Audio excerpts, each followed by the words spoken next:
আসসালামু আলাইকুম। প্রিয় একাদশ শ্রেণী ব্যায়ামটি শাখার শিক্ষার্থীবৃন্দরা, আনামতা টিউটোরিয়ালের পক্ষ থেকে সকলকে জানাই আন্তরিক শুভেচ্ছা। আশা করি আল্লাহর রহমতে তোমরা সকলেই ভালো আছো। আজ তোমাদের জন্য হিসাব বিজ্ঞান নীতি ও প্রয়োগ একের উপর তোমাদের সিলেবাস এবং মানবন্টনটি নিয়ে আলোচনা করব। প্রথমে আমি মানবন্টনটি তোমাদের ব্যাখ্যা করব, তারপর সিলেবাসটি ব্যাখ্যা করব। তাহলে চলো আমরা মানবন্টনটি নিয়ে আলোচনা করি। তোমরা মনে রাখবা, মানবন্টনের মধ্যে তিনটা বিভাগ থাকবে। একটা হচ্ছে ক বিভাগ, আরেকটা হচ্ছে খ বিভাগ, আরেকটা হচ্ছে গ বিভাগ। তাহলে চলো আমরা দেখি। তোমরা এখানে লক্ষ্য করো, ক বিভাগের মধ্যে দেখো 7টি প্রশ্ন থাকবে, যে কোনো 4টি প্রশ্নের উত্তর দিতে হবে। ক বিভাগের মধ্যে 7টি প্রশ্ন থাকবে, যে কোনো 4টি প্রশ্নের উত্তর দিতে হবে। এখানে এক একটা প্রশ্নের মার্ক হচ্ছে 3 করে, 3 ছাড়া কত 12 মার্ক। ক বিভাগে তোমার 12 মার্কের প্রশ্ন হবে।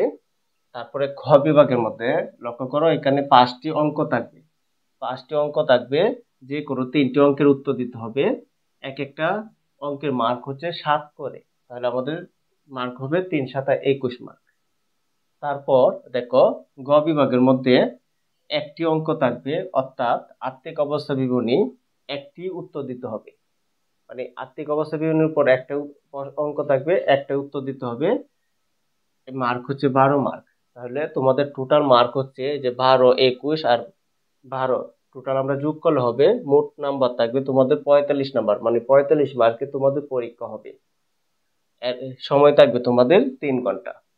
45 মার্কে তোমাদের পরীক্ষা হবে, সময় থাকবে 3 ঘন্টা। এর মধ্যে তোমরা এই 45 মার্কের মধ্যে কত পাইলে পাস করবা, অনেকে এটা কমেন্ট করো।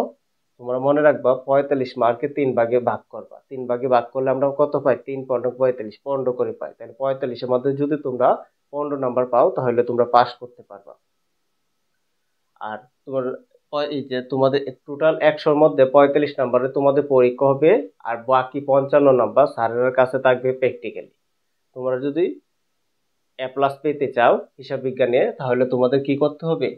তোমাদের এই যে অঙ্কগুলা কারেক্ট করতে হবে। এখানে দেখো, একটা আর্থিক অবস্থা বিবরণী থাকবে, এখানে 12 মার্কের, এটা তোমাদের নিশ্চিত কারেক্ট করতে হবে। তারপরে খ বিভাগের মধ্যে তোমাদের 3টা অঙ্ক থাকবে, মানে 5টা অঙ্ক থাকবে, 3টা অঙ্ক কারেক্ট করতে হবে। তাহলে এই 3টা অঙ্কের মধ্যে 21 নাম্বার। এই দুইটা বিষয় তোমরা যদি ভালো করে কারেক্ট করতে পারো, তাহলে তোমরা প্লাসটা নিশ্চিত থাকবে। কারণ প্রশ্ন তো তোমরা কম বেশি লিখতে পারবা, কিন্তু অঙ্কগুলা তোমরা যদি কারেক্ট না করতে পারো, তাহলে কিন্তু তোমরা হিসাব বিজ্ঞান থেকে এ প্লাস পাওয়াটা তোমাদের জন্য খুব দুরূহ বিষয়। আশা করি তোমরা মানবন্টনটি বুঝতে পেরেছো। এখন আমরা সিলেবাসটা নিয়ে আলোচনা করব। প্রিয় শিক্ষার্থীবৃন্দরা, এখন সিলেবাসটি ব্যাখ্যা করব।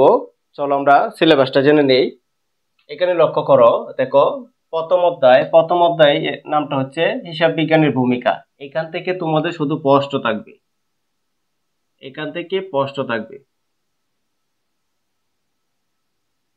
তারপর দেখো দ্বিতীয় অধ্যায় লেনদেন ও হিসাব সমীকরণ, এখান থেকে তোমাদের প্রশ্ন থাকবে।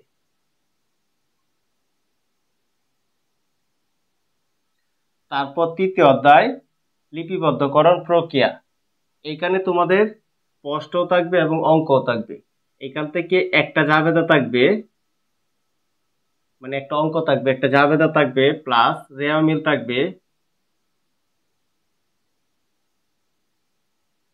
প্লাস প্রশ্ন থাকবে। তারপরে এই অধ্যায়টা তোমরা খুব গুরুত্ব সহকারে পড়তে হবে। এই অধ্যায়টা থেকে তোমাদের কমপক্ষে 2টা অঙ্ক থাকবে এবং প্রশ্ন থাকবে। তারপর চতুর্থ অধ্যায় বিশেষ জাবেদা, এখান থেকে তোমাদের মাঝে মধ্যে প্রশ্ন অঙ্ক থাকে, এখান থেকে অঙ্ক প্লাস প্রশ্ন দুইটাই তোমরা পড়ে নিবা। অঙ্ক প্লাস প্রশ্ন তোমরা অবশ্যই আমার ভিডিও দেওয়া আছে, প্লেলিস্ট গুলা দেখবা, তাহলেই এই অধ্যায়ের অঙ্কগুলা, মানে এই যে অধ্যায়ের মধ্যে অঙ্ক আছে, এই অঙ্কগুলা তোমরা পাইবা। তারপর দেখো পঞ্চম অধ্যায় নগদ নিয়ন্ত্রণ, এখান থেকে কমপক্ষে একটি প্রশ্ন থাকবে, এখান থেকে একটা বাধ্যতামূলক একটি অঙ্ক থাকবে।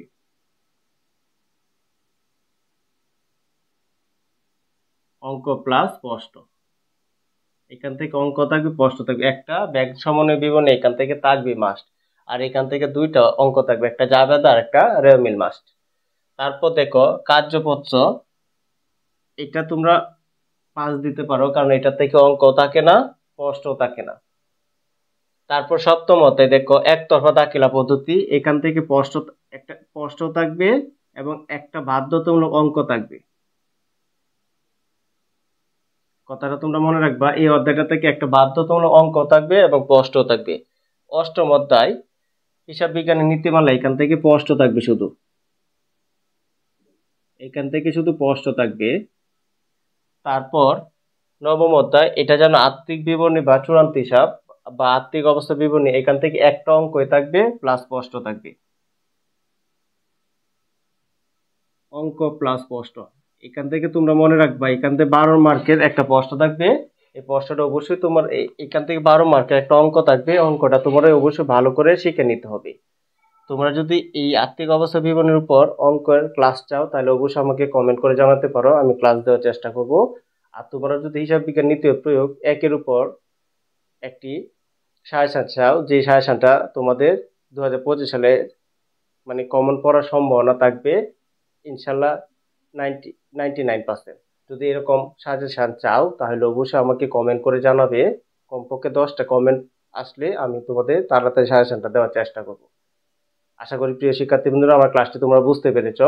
যদি আমার ক্লাসটি তোমাদের ভালো লেগে থাকে তাহলে লাইক শেয়ার কমেন্ট অবশ্যই করে নিবে এবং নতুন নতুন বন্ধুদের কাছে আমার ভিডিওগুলো শেয়ার করবে। আসসালামু আলাইকুম।